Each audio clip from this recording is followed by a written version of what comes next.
നമ്മൾ മുഖ്യമന്ത്രിയെ കുറിച്ച് ചർച്ച ചെയ്യുന്നുണ്ട്. ആരാകും മുഖ്യമന്ത്രി എന്നതിനെ കുറിച്ച്. പക്ഷേ ആരാകും പ്രതിപക്ഷ നേതാവ് എന്നതിനെ കുറിച്ചും ഒരു ചർച്ച ആവശ്യമാണ്. യഥാർത്ഥത്തിൽ പിണറായി വിജയൻ തന്നെ ആകുമോ? സ്വാഭാവികമായും പിണറായി വിജയനാണല്ലോ ആവേണ്ടത്. കാരണം അദ്ദേഹത്തിന് സകല ഫെസിലിറ്റീസ് വീണ്ടും ലഭിക്കും. ജയിച്ച പ്രതിപക്ഷ MLA-മാരിൽ ഏറ്റവും സീനിയർ മോസ്റ്റ് അദ്ദേഹം തന്നെയാണ്. LDF ഏറ്റവും സീനിയർ ആയിട്ടുള്ള നേതാവ് അദ്ദേഹമാണ്. സ്വാഭാവികമായും അദ്ദേഹം പ്രതിപക്ഷ നേതാവും എന്നാവുന്നതാണ് നമ്മൾ വിചാരിക്കുക. അപ്പം അച്യുതാനന്ദൻ 2001 പ്രതിപക്ഷ നേതാവാവുന്ന അങ്ങനെയാണ്. അച്യുതാനന്ദൻ ജയിക്കുന്നു മലമ്പുഴയിൽ നിന്ന്, അദ്ദേഹം പ്രതിപക്ഷ നേതാവാവുന്നു. അത് കഴിഞ്ഞ് 5 വർഷം കഴിഞ്ഞ് അദ്ദേഹം 2006 മുഖ്യമന്ത്രിയാവും. സ്വാഭാവികമായ രീതി അത് തന്നെയാണ്. പക്ഷെ പല ഘടകങ്ങൾ അതിലുണ്ട്. ഒന്ന്, അച്യുതാനന്ദൻ്റെ ആരോഗ്യ സ്ഥിതിയല്ല പിണറായി വിജയനോട്. നമ്മളത് കാണണം, ഒരു മനുഷ്യനെ അങ്ങനെ നമ്മൾ കാണണം.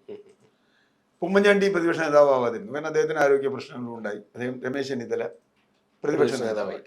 ഉമ്മൻചാണ്ടി സീനിയർ ആയിരുന്നെങ്കിലും ഉമ്മൻചാണ്ടി പറഞ്ഞു ഞാനാവുന്നില്ല, രമേശ് ചെന്നിത്തല. അത് സ്വാഭാവികമായും അദ്ദേഹം ഒഴിഞ്ഞു കൊടുത്തു. അദ്ദേഹം അസംബ്ലിയിലിരുന്നു, അദ്ദേഹത്തിൻ്റെ ഇത്. പക്ഷെ CPM നേരിടുന്ന പ്രതിസന്ധി അതൊന്നുമല്ല. ഇത് പിണറായി വിരുദ്ധ വോട്ടാണ് എന്ന് LDF എല്ലാ കക്ഷികളും CPM നല്ലൊരു വിഭാഗത്തിന് ഇപ്പോഴും അറിയാം. ഇനിയും LDF മുഖം പിണറായി വിജയനാണ് എന്ന് വന്നാൽ അത് ഗുണകരമാവുമോ ബാക്കി ഇനി വരാൻ പോകുന്ന കാലത്ത് എന്നൊരു ചോദ്യം CPM LDF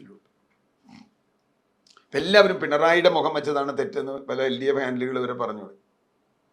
പിണറായി ഒറ്റയ്ക്ക് ഞാനല്ലാതെ മറ്റാരുണ്ടെന്ന് ചോദിച്ചതാണ് പ്രശ്നമായത്. അതിപ്പോൾ LDF സപ്പോർട്ട് ചെയ്യുന്ന ആളുകൾ പോലും ഇപ്പൊ പറഞ്ഞോണേ, അന്ന് പറഞ്ഞില്ല, അന്ന് പറഞ്ഞത് നിങ്ങൾ മാറ്റിയാണ്. അപ്പൊ അത് ഒരു പ്രതിസന്ധിയാണ്. അപ്പൊ അതുകൊണ്ട് അത്ര ഇഷ്ടപ്പെടാത്ത ഒരു മുഖം വീണ്ടും LDF വേണമോ എന്ന ചോദ്യം LDF CPM CPI Kerala Congress ഒക്കെ തുറന്നു പറഞ്ഞിട്ടുണ്ട്. അതൊരു കാര്യമാണ്. 2, അദ്ദേഹത്തിന്റെ ആരോഗ്യ പ്രശ്നം. ഒരു പ്രതിപക്ഷ നേതാവ് ചടുലമായ മറുപടികൾ പറയുന്ന ഒരാളാണ്, വിഷയങ്ങളിൽ കൃത്യമായി ഇടപെടുന്ന ആളാണ് അസംബ്ലിയിൽ. അതുകൊണ്ട് അതിനുള്ള ശേഷി പിണറായി വിജയന് ആരോഗ്യപരമായി മറ്റു രീതിയിലും ഉണ്ട്. മൂന്നാമത്തെ വിഷയം, ഇവരൊക്കെ നേരിടുന്ന ഒരു വിഷയം, പിണറായി വിജയൻ അല്ലെങ്കിൽ പിന്നെ ആര് എന്ന ചോദ്യമാണ്. ആ ചോദ്യത്തിനാണ് കൂടുതൽ പ്രസക്തിയുള്ളത്. അതിലാണ് പിണറായി വിജയനിലേക്ക് വീണ്ടും പ്രോഗ്രാം ചെയ്യുമ്പോൾ 1, 2, 3 പറഞ്ഞിട്ട് ബാക്ക് ടു 1 എന്ന് പറയുന്ന പോലെ വരുന്നത്. കാരണം മിക്കവാറും നേതാക്കന്മാരൊക്കെ തോറ്റു. MP രാജേഷ് തോറ്റു, P രാജീവ് തോറ്റു. അതുപോലെയുള്ള ഒരു പക്ഷേ പാർലമെന്റിൽ നിന്നും നന്നായി പാർലമെന്ററി ബിസിനസ് അറിയാവുന്ന ആളുകളൊക്കെ തോറ്റു.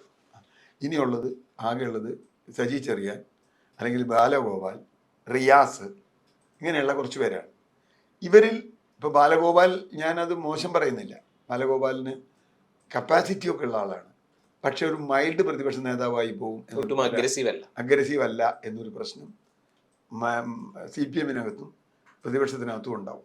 കാരണം വളരെ അഗ്രസീവായിട്ട് ഇനി നിന്നില്ലെങ്കിൽ വലിയ തോതിൽ CPM നശിക്കും. 4ാമത്തെ പ്രശ്നം CPM സംഘടന പരിമിതിയാണ്.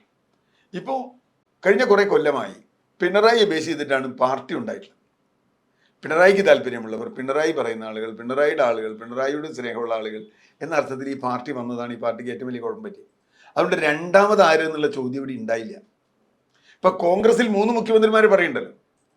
ഞാൻ പറയാൻ പോണ പ്രശ്നം എന്ന് വെച്ചാൽ അടുത്ത 31 തെരഞ്ഞെടുപ്പ് വരുമ്പോൾ ഇതേ പ്രശ്നം CPM വരും. ആരെ മുഖ്യമന്ത്രിയായി ഉയർത്തിക്കാട്ടും? ഇപ്പം മറ്റ് സ്ഥലങ്ങളിൽ ഇപ്പോൾ ഈ പറഞ്ഞതുപോലെ ബംഗാളിൽ മുഖ്യമന്ത്രി വന്നു, അല്ലെങ്കിൽ ആസാമിൽ വന്നു, തമിഴ്നാട്ടിൽ വന്നു എന്ന് പറയുന്ന പോലെ അല്ല കേരളം. അവിടെയൊക്കെ മുഖ്യമന്ത്രി സ്ഥാനാർത്ഥി ഉയർത്തിക്കാട്ടിയിരുന്നു. തമിഴ്നാട്ടിൽ സ്റ്റാലിൻ അല്ലെങ്കിൽ വിജയ്, അവർ രണ്ടുപേരും ക്ലിയറായി.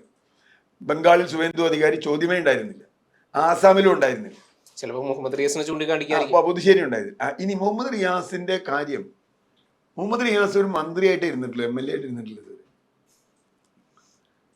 ഒരു പ്രതിപക്ഷ നേതാവ് എന്ന നിലയിൽ എങ്ങനെയാണ് അദ്ദേഹം പ്രവർത്തിക്കാൻ പോകുന്നത് എന്നുള്ള ഒരു പ്രശ്നം. 2ാമത്, പാർട്ടി ഘടനയിൽ പിണറായിയുടെ ആധിപത്യം പോയാൽ മുഹമ്മദ് റിയാസിന്റെ സ്ഥാനം എന്തായിരിക്കും എന്നുള്ളത് കണ്ടെത്തേണ്ടി വരും. ഇപ്പോൾ ഭരണമുള്ള ഒരേ സ്ഥലത്ത് ഒരേ മുഖ്യമന്ത്രി എന്ന നിലയിൽ PBയിലൊക്കെ വലിയ സ്ഥാനം പിണറായിക്ക് ഉണ്ടായിരുന്നു. കാരണം ഇപ്പൊ അതെല്ലാം എന്താ വെച്ചാൽ കാശ് കിട്ടണ്ടേ.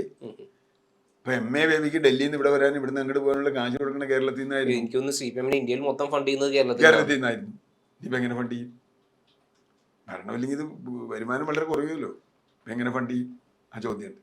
അപ്പൊ സംഘടനാപരമായി തന്നെ പിണറായിയുടെ അപ്രമാദിത്വം CPM-ൽ കുറയുമോ കൂടുമോ? അല്ലെ നീ കുറയുമോ? കൂടാനില്ല, അവസാനമായി കുറയുമോ എന്നുള്ളൊരു ചോദ്യമുണ്ട്. ഇത് സംഘടനയിലെ അണികളിൽ വലിയ തോതിൽ പടർന്നിട്ടുള്ളൊരു കാര്യമാണ്. അവരുടെ ഉള്ളിൽ പിണറായി ഇനി തുടരണ്ട എന്നൊരു തോന്നലാണ് ബഹുഭൂരിപക്ഷത്തിനുള്ളത്. ഇതിന് കാരണം നേരത്തെ പറഞ്ഞതുപോലെ നെഗറ്റീവ് ഉണ്ട്. പക്ഷെ ഇപ്പോഴും സംഘടനയുടെ അടരുകളിൽ ഘട്ടങ്ങളിലൊക്കെ പിണറായിക്കാണ് ആധിപത്യം. ഇപ്പോൾ PB-യിൽ പോലും ഇന്ന് PB കൂടുകയാണ്. ലാസ്റ്റ് PB-യുടെ എന്താ സ്റ്റേറ്റ്മെന്റ് വരാമെന്നറിയില്ല. ഒരു പക്ഷേ മിക്കവാറും ഒരു മെഴുക്ക് പുരട്ടി സ്റ്റേറ്റ്മെന്റ് വരാനാണ് സാധ്യത. നല്ല ഭരണമായിരുന്നു എങ്കിലും ജനങ്ങൾ മറ്റേന്നൊക്കെ പറഞ്ഞിട്ട് ഒരു സംഗതി നടന്നു, ഇതൊക്കെ പറയാം. അതൊന്നും ഇനി കഥയല്ല. അത്തരം കഥ പറഞ്ഞൊന്നും കാര്യമില്ല. പിണറായി നയിച്ചത് തെറ്റായിരുന്നു എന്ന് പറയേണ്ടാതെ ഇത് നിൽക്കൂല. പക്ഷെ പിണറായിയുടെ മുഖത്ത് നോക്കി ആര് പറയുന്നു? ഉച്ചയ്ക്ക് ആര് മണി കിട്ടും ഇന്നത്തെ ഒരു സംഘടനാ സംവിധാനത്തിൽ? അപ്പൊ പ്രശ്നം ഒരു ഊരാ കുടുക്കിലാണ് CPM. ഒരു ഊരാ കുടുക്കിലാണ് LDF. അത് പിണറായി പ്രതിപക്ഷ നേതാവായാൽ ഉപനേതാവായി CPI-ക്കാർ ഒരാൾ വരണമെന്ന് CPI ആവശ്യപ്പെട്ടിട്ടുണ്ട്. എന്തിനാ വെച്ചാൽ പിണറായിയാണ് ആവണമെങ്കിൽ വളരെ ദുർബലമായിരിക്കും പ്രതിപക്ഷ നേതാവ്. അപ്പോൾ ആരെങ്കിലും വേണ്ടേ? മാത്രമല്ല നിങ്ങൾ നോക്കൂ, ഇപ്പോഴത്തെ കക്ഷിനില വെച്ച് നോക്കിയാൽ ഞാൻ ഓർക്കുന്ന 1977-ലെയാണ് 111 സീറ്റാണ് അന്ന് CPI അടക്കമുള്ള UDF-ന് കിട്ടിയത്. കരുണാകരൻ്റെ നേതൃത്വത്തിൽ UDF-ന് കിട്ടിയത് 111 സീറ്റാണ്. നേരെ മറിച്ച് CPI-യുടെ സീറ്റങ്ങ് ഒഴിവാക്കിയാൽ ഇപ്പോഴും അത്രയൊക്കെ തന്നെയുള്ളൂ. CPI-യുടെ സീറ്റ് ഒഴിവാക്കി അന്ന് 29 സീറ്റാണ്. പക്ഷെ അതിനുശേഷം തിരിച്ചു വന്നു അല്ലേ? അതിനുശേഷം പലരും തിരിച്ചു വന്നു. കോൺഗ്രസ് ഒരു ഘട്ടത്തിൽ തകർന്നു പോയി. 67 കോൺഗ്രസ് തകർന്നു പോയി. ആ കോൺഗ്രസ്സാണ് 71-ൽ തിരിച്ചു വന്നത്. അത് കഴിഞ്ഞ് 87 പിന്നെ ഒരു ബാലൻസ് ആയിരുന്നു. 80 മുതൽ കേരളത്തിൽ ഒരു ബാലൻസ് ആയിരുന്നു LDF UDF. അതിനിടയിൽ BJP വരുമ്പോൾ ആദ്യം UDF-ന്റെ കുറവോട്ട് പോയി. അങ്ങനെയാണ് UDF താന്നും LDF-ന്റെ തട്ട് പൊങ്ങി നിന്നത്. പിന്നീട് ഇപ്പൊ LDF-ന്റെ വോട്ട് പോവുകയും ചെയ്ത് കഴിഞ്ഞപ്പോൾ മൊത്തത്തിൽ LDF-ന്റെ വോട്ട് പോവുകയും ചെയ്തു.